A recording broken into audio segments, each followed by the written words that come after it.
Господинот Црвенковски вчера дојде во Велес, но граѓаните на Велес не отидоа да го слушнат.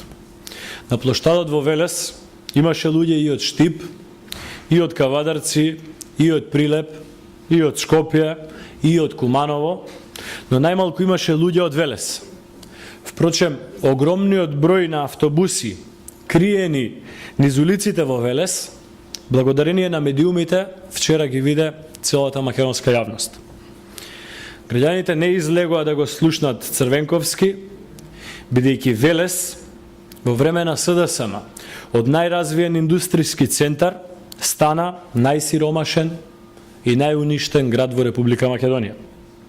Граѓаните на Велес не излегоа да го слушнат Црвенковски затоа што тој не се извини на вработените во Порцеланка, кои во време на СДСМ беа тепани од страна на полицијата само заради тоа што си ги бара своите пари и своите плати.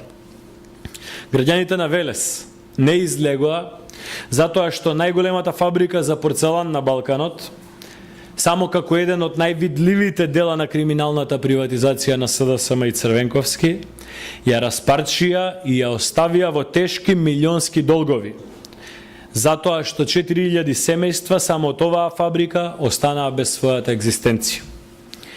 Граѓаните на Велес не излегоа да го слушнат Црвенковски затоа што тие знаат во чии раце е некогашниот државен и општествен капитал.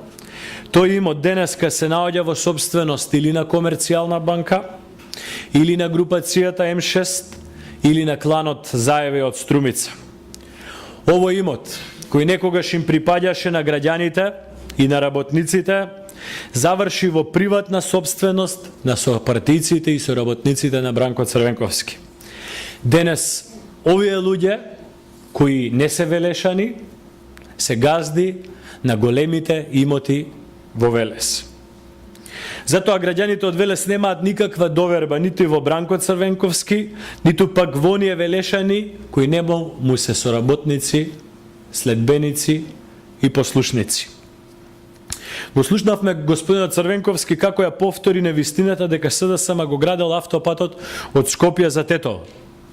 Господинот Црвенковски, во тој автопат ниту вие, ниту СДСМ има инвестирано макар 1 метар.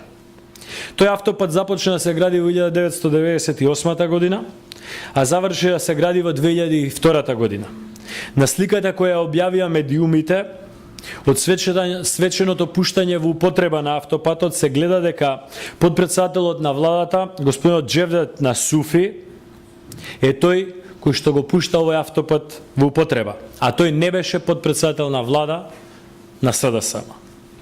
Господине Црвенковски, ако не ја говорите вистината за една работа, што е видлива и што ја паметиме сите, па дури и ние помладите во политиката, сигурно е дека не ја говорите вистината за многу други примери кои ги кажавте вчера и за многу други теми кои постојано ги говорите. Слушнавме дека се фалите дека сте направиле држава. Тоа не е точно.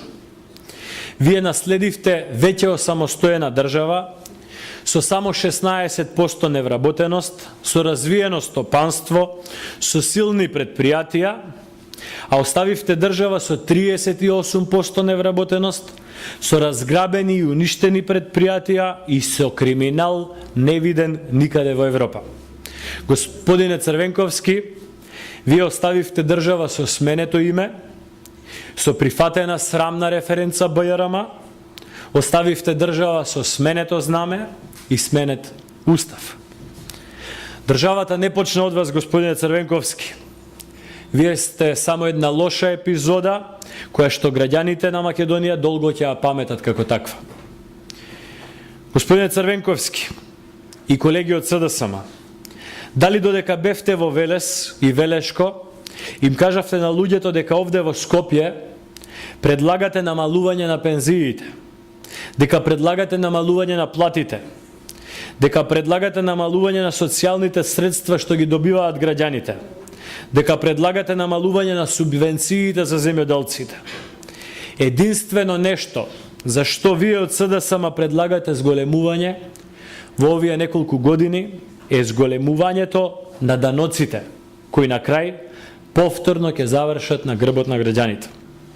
Таквата двострана, непринципиелна и лицемерна политика, од една страна едно да говорите, а од друга страна друго да правите, граѓаните ја препознаваат, а и ја паметат од времињата кога ветувавте по еден вработен за секое семејство. Затоа, ако не си донесевте партиски членови од Струмица, Куманово, Кавадарци, Штип, во Велес ќе ве пречекаа само еден грст исти луѓе кои 20 години единствено што направиле е цело време да бидат на функции во СДСМ благодарејќи на вашата милост.